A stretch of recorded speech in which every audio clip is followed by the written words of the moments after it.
Hello दोस्तों, स्वागत है आप सभी का हमारे चैनल पर। आशा है आप सभी ठीक होंगे। तो चलिए फिर शुरू करते हैं आज की क्लास, जिसमें हम लोग आदिकाल से संबंधित कुछ महत्वपूर्ण प्रश्नों को देखेंगे। सभी प्रश्न महत्वपूर्ण रहने वाले हैं परीक्षा की दृष्टि से, ठीक है। ध्यान दीजिएगा और अंत तक जुड़े रहिएगा। तो चलिए फिर शुरू करते हैं। देखते हैं पहला प्रश्न। आदिकाल और भक्तिकाल के बीच एक स्वर्णिम कड़ी किसे कहा जाता है? आदिकाल और भक्तिकाल के बीच एक स्वर्णिम कड़ी विद्यापति को कहा जाता है, ठीक है। आदिकाल और भक्तिकाल के बीच एक स्वर्णिम कड़ी किसे कहा जाता है? तो विद्यापति को कहा जाता है। कीर्तिलता की भाषा क्या रही? कीर्तिलता की भाषा क्या रही? कीर्तिलता किसकी रचना है? तो विद्यापति की ही रचना है। कीर्तिलता की भाषा रहती है अवहट। कीर्तिलता की भाषा क्या रही? अवहट, ठीक है। आगे बढ़ेंगे। कौन सी विद्यापति की रचना नहीं है? निम्न में से कौन सी विद्यापति की रचना नहीं है? कीर्तिलता, कीर्तिपताका, पदावली, ये तीनों ही रचनाएं विद्यापति की है। कीर्तिलता, कीर्तिपताका, पदावली, ये तीनों ही रचनाएं विद्यापति की है, परंतु गीत गोविंद विद्यापति की रचना नहीं है, ठीक है। गीत गोविंद विद्यापति की रचना नहीं है, बल्कि यह किसकी रचना है? तो जयदेव की रचना है। गीत गोविंद किसकी रचना है? जयदेव की रचना है। मैथिल कोकिल के नाम से किस कवि को जाना जाता है? तो विद्यापति को जाना जाता है। मैथिल कोकिल के नाम से विद्यापति को जाना जाता है। सिद्ध कवि सरहप्पा की रचना का नाम क्या है? सिद्ध कवि सरहप्पा की रचना का नाम निम्न में से कौन सा है? प्राकृत पेंगलम, पौमचर्यु, दोहा कोश या फिर संदेश रासक। तो सरहप्पा की रचना है, इसमें से सरहप्पा की रचना है दोहा कोश। दोहा कोश किसकी रचना है? तो सरहप्पा की रचना है। दोहा कोश सरहप्पा की रचना है। प्राकृत पेंगलम के रचयिता रहते हैं लक्ष्मीधर, ठीक है। संदेश रासक के रचयिता रहते हैं अब्दुल रहमान। और पौमचर्यु के रचयिता कौन रहते हैं? स्वयंभू। पौमचर्यु के रचयिता रहते हैं स्वयंभू। प्राकृत पेंगलम के रचयिता रहते हैं लक्ष्मीधर। और संदेश रासक के रचयिता कौन रहते हैं? तो अब्दुल रहमान। आगे बढ़ेंगे। चंदवरदाई की रचना निम्न में से कौन सी है? चंदवरदाई की रचना निम्न में से है पृथ्वीराज रासो। चंदवरदाई की रचना है पृथ्वीराज रासो। बीसलदेव रासो के रचयिता कौन रहते हैं? नरपति नाल, ठीक है। बीसलदेव रासो के रचयिता रहे नरपति नाल। जयचंद प्रकाश के रचयिता रहते हैं भट्ट केदार। रणमल छंद के रचयिता रहते हैं श्रीधर, ठीक है। फिर से एक बार बोल रही हूँ। रणमल छंद के रचयिता रहे श्रीधर। जयचंद प्रकाश के रचयिता रहे भट्ट केदार। बीसलदेव रासो के रचयिता कौन रहते हैं? नरपति नाल है। आगे बढ़ेंगे। अपभ्रंश शब्द का प्रयोग सबसे पहले कहाँ देखने को मिलता है? अपभ्रंश शब्द का प्रयोग सबसे पहले कहाँ देखने को मिलता है? तो राजाधार सेन द्वितीय के शिलालेख में, राजाधार सेन द्वितीय के शिलालेख में अपभ्रंश शब्द का प्रयोग सबसे पहले देखने को मिलता है। राजाधार सेन द्वितीय के शिलालेख में अपभ्रंश शब्द का प्रयोग सबसे पहले देखने को मिलता है। आदिकालीन साहित्य में वीर रस की रचनाओं में किस शैली का प्रयोग किया जाता है? आदिकालीन साहित्य में वीर रस की रचनाओं में किस शैली का प्रयोग किया जाता है? तो डिंगल शैली का प्रयोग किया जाता है, ठीक है। आदिकालीन जो साहित्य होता है उसमें जो वीर रस की रचनाएं होती है ना, उसमें डिंगल शैली का प्रयोग किया जाता है। डिंगल शैली यानी कि अपभ्रंश प्लस राजस्थानी मिश्रित भाषा को डिंगल शैली कहते हैं। अपभ्रंश प्लस राजस्थानी मिश्रित भाषा को डिंगल शैली कहा जाता है। और जो पिंगल शैली होती है ना, पिंगल शैली प्रायः मधुर भावों की, पिंगल शैली में मधुर भावों की अभिव्यक्ति होती है, ठीक है। वीर रस की रचनाएं किसमें होती हैं? तो डिंगल शैली में। वीर रस की रचनाएं किसमें होती है? डिंगल शैली में। और जो पिंगल शैली में रचनाएं होती है ना, वो प्रायः मतलब मधुर भावों से ओतप्रोत होती है। वो रचनाएं मधुर भावों से ओतप्रोत होती है, पिंगल शैली वाली रचनाएं। जयदेव के गीत गोविंद का विशेष प्रभाव किस कवि पर माना जाता है? जयदेव के गीत गोविंद का विशेष प्रभाव किस कवि पर माना जाता है? तो विद्यापति पर। जयदेव द्वारा रचित गीत गोविंद का विशेष प्रभाव विद्यापति पर माना जाता है। ढोला मारूरा दोहा किस क्षेत्र का लोकप्रिय लोक भाषा काव्य है? तो राजस्थान का।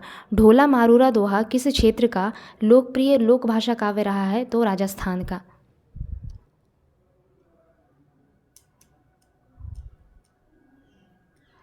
ये जो ढोला मारूरा दोहा है, इसमें राजकुमार ढोला तथा मारवानी राजकुमारी की प्रेम कथा का वर्णन किया गया, ठीक है। राजकुमार ढोला और मारवानी राजकुमारी की प्रेम कथा वर्णित है ढोला मारूरा दोहा नामक लोक भाषा काव्य में। आगे बढ़ते हैं। यह 11वीं शताब्दी का लोक भाषा काव्य है, दोहा छंद में रचित। ढोला मारूरा दोहा 11वीं शताब्दी में दोहा छंद में रचित लोक भाषा काव्य है, ठीक है। 11वीं शताब्दी का दोहा छंद में रचित लोक भाषा काव्य है ढोला मारूरा दोहा। निम्नलिखित में से कौन सी विशेषता लोक साहित्य में नहीं होती है? निम्नलिखित में से कौन सी विशेषता लोक साहित्य में नहीं होती है? इसमें शास्त्रीयता होती है। लोक साहित्य की बात की जा रही है कि लोक साहित्य की विशेषता निम्न में से कौन सी नहीं है? यह मौखिक होती है, सही है। यह परंपरा में प्रचलित रहता है, ये भी सही है। इसमें सहजता और स्वाभाविकता होती है, यह भी सही है। इसमें शास्त्रीयता नहीं होती, इसमें शास्त्रीयता होती है, ऐसा हम नहीं कह सकते, ठीक है। लोक साहित्य की भाषा शिष्ट और साहित्यिक भाषा ना होकर के, ठीक है, लोक साहित्य की भाषा शिष्ट और साहित्यिक भाषा ना होकर के साधारण जन की भाषा होती है। लोक साहित्य की भाषा कैसी होती है? साधारण जन की भाषा होती है। इस प्रकार हम नहीं कह सकते कि इसमें शास्त्रीयता पाया जाता है। एक थाल मोती से भरा, सबके सिर पर औंधा गिरा, चारों ओर वह थाली फिरे, मोती उससे एक ना गिरे। ये पंक्तियाँ किसकी है? तो अमीर खुसरो की हैं। ये पंक्तियाँ अमीर खुसरो की। एक थाल मोती से भरा, सबके सिर पर औंधा गिरा, चारों ओर वह थाली फिरे, मोती उससे एक न गिरे। यह पंक्तियाँ हैं अमीर खुसरो की। आगे बढ़ेंगे। अगला प्रश्न है, गोरखबानी ग्रंथ के संपादक कौन रहे? तो पीताम्बर दत्त बड़थवाल। गोरखबानी ग्रंथ के संपादक रहते हैं पीताम्बर दत्त बड़थवाल। डॉक्टर पीताम्बर दत्त बड़थवाल ने गोरखनाथ के 14 ग्रंथों को प्रमाणिक मानकर, ठीक है, डॉक्टर पीताम्बर दत्त बड़थवाल ने गोरखनाथ के 14 ग्रंथों को प्रमाणित मानकर उनका संपादन गोरखबानी नाम से किया, ठीक है। गोरखनाथ के 14 ग्रंथों को प्रमाणिक माना और फिर उनका संपादन गोरखबानी नाम से किया। किसने? तो डॉक्टर पीताम्बर दत्त बड़थवाल ने। श्रावकाचार्य किसकी रचना है? श्रावकाचार्य किसकी रचना है? तो श्रावकाचार्य देवसेन की रचना है। श्रावकाचार्य देवसेन की रचना है। श्रावकाचार्य में 250 दोहों में श्रावक धर्म का प्रतिपादन किया गया है। श्रावकाचार्य में 250 दोहों में श्रावक धर्म का प्रतिपादन किया गया है। रचना किसकी है? तो देवसेन की है। हिंदी में प्रचलित 12मासा सबसे पहले किस कृति में मिलता है? हिंदी में प्रचलित 12मासा नेमिनाथ चौपई हो जाएगा यहाँ पे, ठीक है। नेमिनाथ चौपई नामक ग्रंथ में मिलता है। हिंदी में प्रचलित 12मासा सबसे पहले नेमिनाथ चौपई नामक ग्रंथ में मिलता है। नेमिनाथ चौपई नामक ग्रंथ में, नेमिनाथ चौपई नामक ग्रंथ में मिलता है, जिसके रचयिता कौन रहते हैं? विनय चंद सूरी, ठीक है। विनय चंद सूरी इसके रचयिता रहते हैं। पौमचरियों के रचयिता कौन रहे? तो स्वयंभू। संदेश रासक के रचयिता रहते हैं अब्दुल रहमान, ठीक है। पौमचरियों के रचयिता कौन रहे? स्वयंभू। और संदेश रासक के रचयिता रहे अब्दुल रहमान। बीसलदेव रासों का अंगी रस क्या रहा? बीसलदेव रासों का अंगी रस रहा श्रृंगार। बीसलदेव रासों का अंगी रस रहा श्रृंगार। बीसलदेव रासों के रचयिता कौन रहते हैं? नरपति नाल। बीसलदेव रासों के रचयिता रहे नरपति नाल। इसके अलावा यह 4 खंडों में विभक्त वीर गीत काव्य है। बीसलदेव रासों 4 खंडों में विभक्त एक वीर गीत काव्य है। जम्बू स्वामी रास के रचयिता कौन रहे? जम्बू स्वामी रास के रचयिता रहते हैं धर्मसूरी। जम्बू स्वामी रास के रचयिता कौन रहे? धर्मसूरी। आगे बढ़ेंगे। 9 नाथों में इनमें से कौन सम्मिलित नहीं है? ठीक है, नाथों की संख्या कितनी मानी जाती है? तो 9 मानी जाती है। इनमें से कौन 9 नाथों में सम्मिलित नहीं है? तो देव से 9 नाथों में सम्मिलित नहीं है, ठीक है। देव से 9 नाथों में सम्मिलित नहीं है। 9 नाथ कौन कौन से रहे आपके? गोरक्षनाथ, नागार्जुन, इसके अलावा जड़ भरत, ये तो 3 रहे, ठीक है। गोरक्षनाथ, नागार्जुन और जड़ भरत, ये 3 रहे। इसके अलावा हरिश्चंद्र, सत्यनाथ, भीमनाथ, ठीक है, चरपटनाथ, जलंधरनाथ, मलयार्जुन, ये भी आपके ये सारे 9 नाथों के मैंने नाम बताए। जैसे यहाँ पे 3 लिखा हुआ है, गोरक्षनाथ, नागार्जुन और आपका जड़ भरत। इसके अलावा हो गया आपका हरिश्चंद्र, सत्यनाथ, भीमनाथ, चरपटनाथ, जलंधरनाथ, मलयार्जुन, ठीक है, मलयार्जुन। आगे बढ़ेंगे। उपदेश रसायन के रचयिता कौन रहे? उपदेश रसायन के रचयिता रहते हैं जिनदत्त सूरी। उपदेश रसायन के रचयिता रहे जिनदत्त सूरी। यह 12वीं शताब्दी में, उपदेश रसायन 12वीं शताब्दी में रचित जैन रास परंपरा का प्रथम ग्रंथ माना जाता है। जिनदत्त सूरी द्वारा रचित उपदेश रसायन 12वीं शताब्दी में रचित जैन रास परंपरा का प्रथम ग्रंथ माना जाता है। आगे बढ़ेंगे। इसके अलावा यह अपभ्रंश भाषा का प्रथम रास काव्य है। उपदेश रसायन अपभ्रंश भाषा का प्रथम रास काव्य है। यह 80 पदों में रचित नृत्य गीत रास लीला काव्य है, ठीक है। 80 पदों में रचित नृत्य गीत रास लीला काव्य है। इनमें अपभ्रंश के सर्वप्रधान कवि कौन है? अपभ्रंश के सर्वप्रधान कवि रहे स्वयंभू। स्वयंभू अपभ्रंश के सर्वप्रधान कवि रहे। इन्हें अपभ्रंश का वाल्मीकि भी कहा जाता है। स्वयंभू को अपभ्रंश का वाल्मीकि भी कहा जाता है। आल्हा खंड का वास्तविक नाम क्या रहा? आल्हा खंड का वास्तविक नाम रहता है परमाल रासो। आल्हा खंड का वास्तविक नाम रहा परमाल रासो। परमाल रासो में आल्हा उदल नामक 2 सरदारों की वीरता का वर्णन किया गया। ठीक है, परमाल रासो में आल्हा उदल नामक 2 सरदारों की वीरता का वर्णन किया गया है। आल्हा खंड को सर्वप्रथम 1865 ईस्वी में फर्रुखाबाद के तत्कालीन जिलाधीश चार्ल्स इलियट ने प्रकाशित करवाया था। ठीक है, परमाल रसों को आल्हा खंड के नाम से किसने प्रकाशित करवाया था? तो चार्ल्स इलियट ने। परमाल रसों को आल्हा खंड के नाम से चार्ल्स इलियट ने 1865 ईस्वी में प्रकाशित करवाया था। आल्हा खंड बरसात ऋतु में उत्तर प्रदेश के बैसवाड़ा, पूर्वांचल और बुंदेलखंड में गाया जाता है। आल्हा खंड बरसात ऋतु में उत्तर प्रदेश के बैसवाड़ा, पूर्वांचल और बुंदेलखंड में गाया जाता है। गुरु गोरखनाथ को हिंदी के किस विशेष रूप का कवि स्वीकार किया जाता है? गुरु गोरखनाथ को हिंदी के किस विशेष रूप का कवि स्वीकार किया जाता है? तो पुरानी हिंदी के कवि। ठीक है, गुरु गोरखनाथ को पुरानी हिंदी का कवि स्वीकार किया जाता है। इनके गुरु का नाम क्या रहा? गोरखनाथ के गुरु का नाम रहा मत्स्येंद्रनाथ। गोरखनाथ के गुरु का नाम रहा मत्स्येंद्रनाथ। प्राकृत पेंगलम के रचयिता कौन रहते हैं? वंशीधर। प्राकृत पेंगलम के रचयिता रहते हैं वंशीधर। उक्ति व्यक्ति प्रकरण, यह ग्रंथ है एक व्याकरण ग्रंथ है। ठीक है, उक्ति व्यक्ति प्रकरण प्रथम हिंदी व्याकरण का ग्रंथ माना जाता है। हिंदी व्याकरण का प्रथम ग्रंथ माना जाता है। ठीक है, उक्ति व्यक्ति प्रकरण हिंदी व्याकरण का प्रथम ग्रंथ माना जाता है, जिसके रचयिता रहते हैं दामोदर पंडित। इसके अलावा उक्ति व्यक्ति प्रकरण का रचनाकाल क्या रहा? तो 12वीं शती का पूर्वार्ध। उक्ति व्यक्ति प्रकरण का रचनाकाल रहा 12वीं शताब्दी का पूर्वार्ध। ठीक है, 12वीं शताब्दी का पूर्वार्ध। सिद्धों के प्रथम कवि कौन माने जाते हैं? सरहप्पा। सिद्धों के प्रथम कवि सरहप्पा को माना जाता है। सरहप्पा को बौद्ध धर्म की वज्रयान और सहजयान शाखा का प्रवर्तक भी माना जाता है। ठीक है, सरहप्पा को बौद्ध धर्म की वज्रयान और सहजयान शाखा का प्रवर्तक माना जाता है। इनका मूल नाम क्या रहा? तो राहुल भद्र। सरहप्पा का मूल नाम रहा राहुल भद्र। इसके अलावा ये पाल शासक धर्मपाल के समकालीन थे। सरहप्पा पाल शासक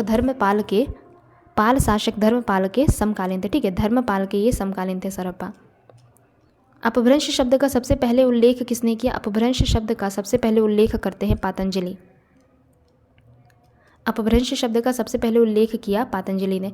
गोरखनाथ के गुरु का नाम रहा मत्स्येंद्रनाथ। गोरखनाथ के गुरु का नाम क्या रहा? मत्स्येंद्रनाथ, पहले ही बताया।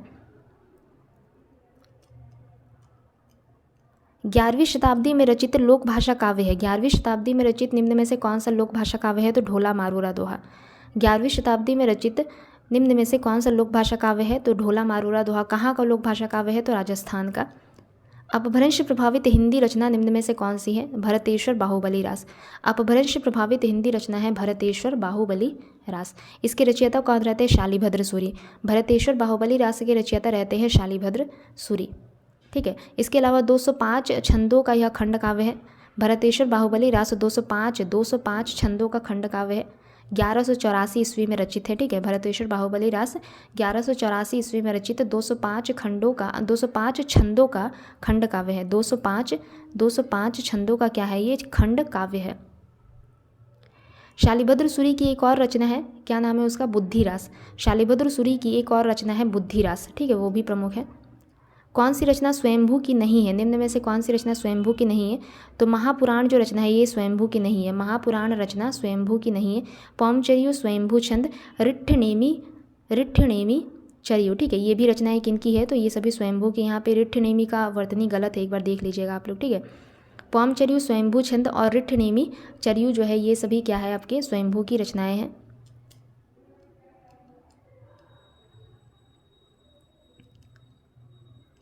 यहाँ पे बस आपका यहाँ पे एक टर्म में हलंत हो जाएगा। ठीक है, इसके अलावा न के जगह पर ये ड़ की मात्रा हो जाएगी, न के जगह पर ड़ की मात्रा हो जाएगी, इस प्रकार।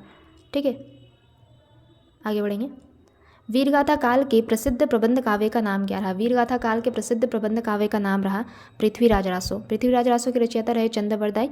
वीरगाथा काल के प्रसिद्ध प्रबंध काव्य का नाम रहा पृथ्वीराज रासो।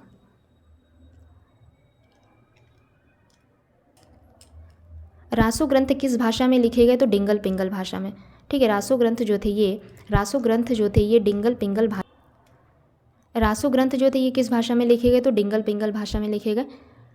अपभ्रंश प्लस ब्रज भाषा को पिंगल भाषा कहा जाता है, ठीक है। अपभ्रंश प्लस ब्रज भाषा को पिंगल भाषा कहा जाता है और अपभ्रंश प्लस राजस्थानी भाषा को डिंगल भाषा कहा जाता है। अपभ्रंश के साथ राजस्थानी को मिला देने पे वो क्या हो जाता है? डिंगल भाषा हो जाता है। और अपभ्रंश के साथ ब्रज भाषा को मिला देने पे क्या हो जाता है? आपका पिंगल भाषा हो जाता है। डिंगल में आपका वीर परक रचनाएं रची जाती है और पिंगल में ज़्यादातर जैसे कि मधुर वाणी के जैसे अभिव्यक्ति के लिए पिंगल भाषा का प्रयोग किया जाता है, ठीक है। काव्य में मधुरता लाने के लिए पिंगल भाषा का प्रयोग किया जाता है। आगे बढ़ेंगे। वीरगाथाकालीन रासो काव्य में निम्नलिखित में से किस विषय का वर्णन नहीं है? तो आश्रयदाताओं का अतिरंजनापूर्ण वर्णन, इतिहास और कल्पना का सम्मिश्रण, कृष्ण लीला का प्रतिपादन, युद्धों का सजीव एवं गत्यात्मक वर्णन। तो इन तीनों का वर्णन देखा जाता है वीरगाथाकालीन रासो काव्य में, परंतु कृष्ण लीला का प्रतिपादन ये विकल्प सही नहीं है। आगे बढ़ेंगे। अमीर खुसरो की पहेलियाँ और मुकरियों का क्या उद्देश्य? अमीर खुसरो की पहेलियों और मुकरियों का क्या उद्देश्य रहा? पृथ्वीराज रासो की वीरता का वर्णन करना, अलाउद्दीन और हम्मीर के युद्धों का वर्णन करा, मनोरंजन के माध्यम से लोक व्यवहार की शिक्षा, ठीक है। ये आपका अमीर खुसरो की पहेलियों और मुकरियों का उद्देश्य रहा। अगला प्रश्न है, आदिकाल में किस प्रकार का साहित्य लिखा जा रहा था? आदिकाल में किस प्रकार का साहित्य लिखा जा रहा था? जनजीवन से हटकर राजाओं की वीरता का अतिरंजित पूर्ण वर्णन, कृष्ण भक्ति पर आधारित काव्य, निर्गुण की उपासना। गलत है, तो विकल्प केवल क सही हो जाएगा। आदिकाल में किस प्रकार का साहित्य लिखा जा रहा था? जनजीवन से हटकर राजाओं की वीरता का अतिरंजनापूर्ण वर्णन। 10वीं से 14वीं शताब्दी के साहित्य को किस विद्वान ने आदिकाल के अंतर्गत रखा? 10वीं से 14वीं शताब्दी के साहित्य को आचार्य हजारी प्रसाद द्विवेदी जी आदिकाल के अंतर्गत रखते हैं। 10वीं से 14वीं शताब्दी के साहित्य को आचार्य हजारी प्रसाद द्विवेदी जी ने आदिकाल के अंतर्गत रखा है। मुकरी लिखने का सर्वप्रथम प्रयास किसने किया? तो अमीर खुसरो ने। मुकरी लिखने का सर्वप्रथम प्रयास करते हैं अमीर खुसरो। भविष्यत कहा के रचयिता कौन रहे? भविष्यत कहा के रचयिता रहते हैं धनपाल। भविष्यत कहा के रचयिता कौन रहे? धनपाल। पंच पांडव चरितरास के रचयिता कौन रहते हैं? पंच पांडव चरितरास के रचयिता रहे शालिभद्र सूरी। पंच पांडव चरितरास के रचयिता कौन रहे? शालिभद्र सूरी। इसके अलावा भरतेश्वर बाहुबली रास के भी रचयिता कौन रहे? शालिभद्र सूरी ही रहे। निम्न में से कौन 84 सिद्धों में नहीं है? निम्न में से कौन 84 सिद्धों में नहीं है? तो शारंगधर 84 सिद्धों में नहीं है। शारंगधर अपभ्रंश भाषा के कवि रहे और इनके द्वारा रचित प्रसिद्ध ग्रंथ है हम्मीर रासो, ठीक है। शारंगधर जो थे ये अपभ्रंश भाषा के कवि थे और इनके द्वारा रचित प्रसिद्ध ग्रंथ का नाम क्या है? हम्मीर रासो। इनमें से किस ग्रंथ में लिखा है कि अग्नि परीक्षा के बाद माता सीता जैन धर्म में दीक्षित हो जाती है? तो पौमचर्यो में लिखा हुआ है। पौमचर्यो में लिखा है कि अग्नि परीक्षा के बाद माता सीता जैन धर्म में दीक्षित हो जाती है। पौमचर्यो के रचयिता कौन रहे? तो स्वयंभू। राजमती से रूटकर बीसलदेव कहाँ चले गए थे? राजमती से रूटकर बीसलदेव उड़ीसा में चले गए थे, ठीक है। यह जो आपका राजमती और बीसलदेव की कथा है यह बीसलदेव रासो नामक ग्रंथ से उद्धृत है, ठीक है। बीसलदेव रासो में राजमती और बीसलदेव की प्रेम कथा का वर्णन किया गया है और बीसलदेव रासो किसकी रचना है? तो नरपति नाल की रचना है। आगे बढ़ेंगे। अपभ्रंश के प्रथम महाकवि कौन माने जाते हैं? अपभ्रंश के प्रथम महाकवि रहे स्वयंभू। अपभ्रंश के प्रथम महाकवि रहे स्वयंभू। इन्हें अपभ्रंश का वाल्मीकि भी कहा जाता है। स्वयंभू को अपभ्रंश का वाल्मीकि भी कहा जाता है। गद्य पद्य मिश्रित चंपू काव्य है राउलवेल। रोड़ा कवि द्वारा रचित राउलवेल को गद्य पद्य मिश्रित चंपू काव्य माना जाता है।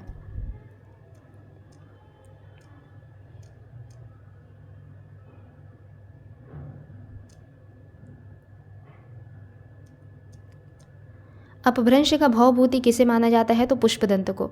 अपभ्रंश का भवभूति किसे माना जाता है? तो पुष्पदंत को माना जाता है। अगला प्रश्न देखेंगे। स्वयंभू को हिंदी का प्रथम कवि किसने माना? स्वयंभू को हिंदी का प्रथम कवि रामकुमार वर्मा मानते हैं। स्वयंभू को हिंदी का प्रथम कवि कौन मानते हैं? तो रामकुमार वर्मा मानते हैं। जबकि डॉक्टर गणपति चंद्रगुप्त ने अपने हिंदी साहित्य के वैज्ञानिक इतिहास में शालिभद्र सूरी को हिंदी का प्रथम कवि माना है, ठीक है। डॉक्टर रामकुमार वर्मा स्वयंभू को हिंदी का प्रथम कवि मानते हैं, वहीं डॉक्टर गणपति चंद्रगुप्त शालिभद्र सूरी को हिंदी का प्रथम कवि मानते हैं। किस विद्वान ने हिंदी साहित्य के प्रारंभिक काल को वीरगाथा काल नाम दिया? किस विद्वान ने हिंदी साहित्य के प्रारंभिक काल को वीरगाथा काल नाम दिया? तो आचार्य रामचंद्र शुक्ल जी ने। अपभ्रंश का वाल्मीकि किसे कहा जाता है? तो स्वयंभू को कहा जाता है। काफ़ी बार ये प्रश्न आ चुका है। आदिकालीन साहित्य का प्रमुख रस क्या है? आदिकालीन साहित्य का प्रमुख रस क्या है? तो वीर रस। आदिकालीन साहित्य का प्रमुख रस रहा वीर रस। आदिकाल में ज़्यादातर रचनाएं वीर परक रची गई। कौल ज्ञान निर्णय की रचयिता कौन रहते हैं? मत्स्येंद्र नाथ। गोरखनाथ के गुरु मत्स्येंद्र नाथ। कौल ज्ञान निर्णय की रचयिता कौन रहे? मत्स्येंद्र नाथ। इस पुस्तक का संपादन किसने किया? तो डॉक्टर प्रबोध चंद्र बागची ने। कौल ज्ञान निर्णय नामक पुस्तक का संपादन कौन करते हैं? तो डॉक्टर प्रबोध चंद्र बागची। ठीक है, तो आज का ये हमारा अंतिम प्रश्न रहा। अगले क्लास में जल्दी मिलेंगे। तब तक के लिए अगर आप लोगों को हमारी क्लास अच्छी लगे तो लाइक, शेयर और सब्सक्राइब ज़रूर करें। धन्यवाद।